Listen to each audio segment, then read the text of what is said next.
Rashida Tlaib for making the trek from their home districts to Minnesota. Our sister, Alexandria Ocasio-Cortez, is with us in spirit, and State Senator Mary Cornish, who has been a leader on this issue at the state level. We are here because nearly all of Minnesota is in a state of drought. We are here because wildfires are burning in northern Minnesota. We are here because the Twin Cities just had their hottest summer on record. We are here because the climate crisis is here. The climate crisis is now. The climate crisis is happening, and the last thing we need to do is allow the very criminals who created this crisis to build more fossil fuel infrastructure. The data is clear. The Line 3 pipeline would nearly double the volume of tar sands, crude oil, coming into Minnesota, the dirtiest fossil fuel on the planet.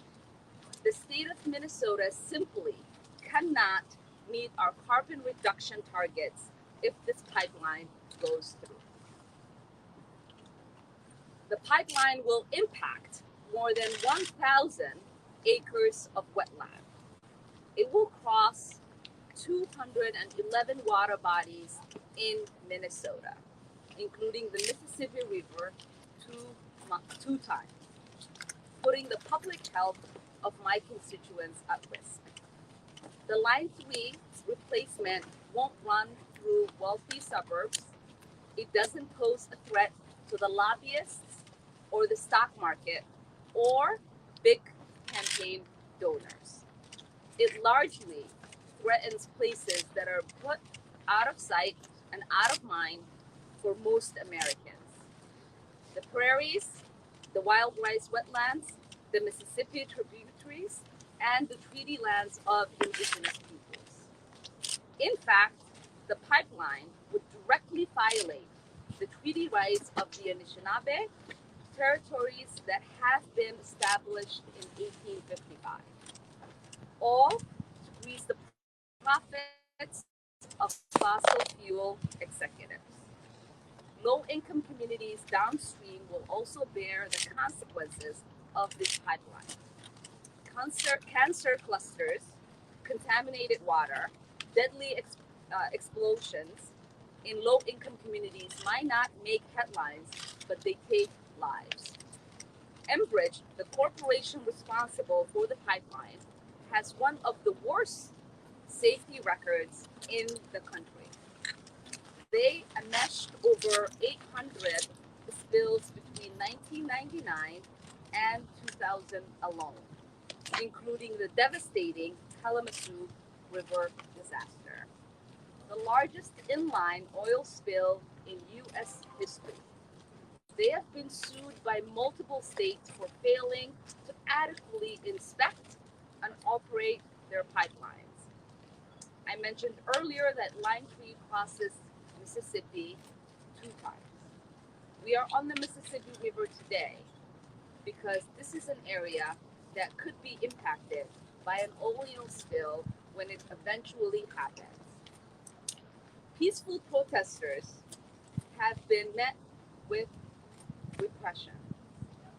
There have been arrests of over 700 water protectors and indigenous leaders by law enforcement that has received over $2 million from Enbridge.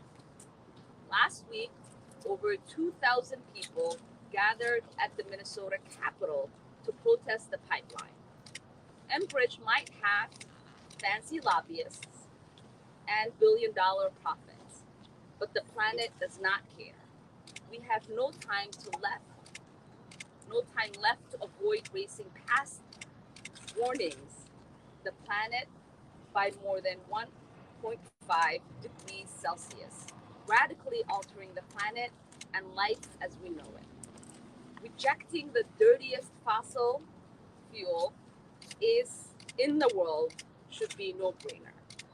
Make no mistake, they want to prioritize corporate profit over the lives of indigenous women and the future of our planet. But we know that people power trumps corporate power. Joe Biden promised to be the climate president, and this is his opportunity to follow through. We have been encouraged by Joe Biden's boldness so far, including rejecting the Keystone XL pipeline. Now he has another chance to reject the polluting pipeline. We hope he will act. With that, I would like to introduce my colleague and sister in service, Congresswoman Ayanna Preston.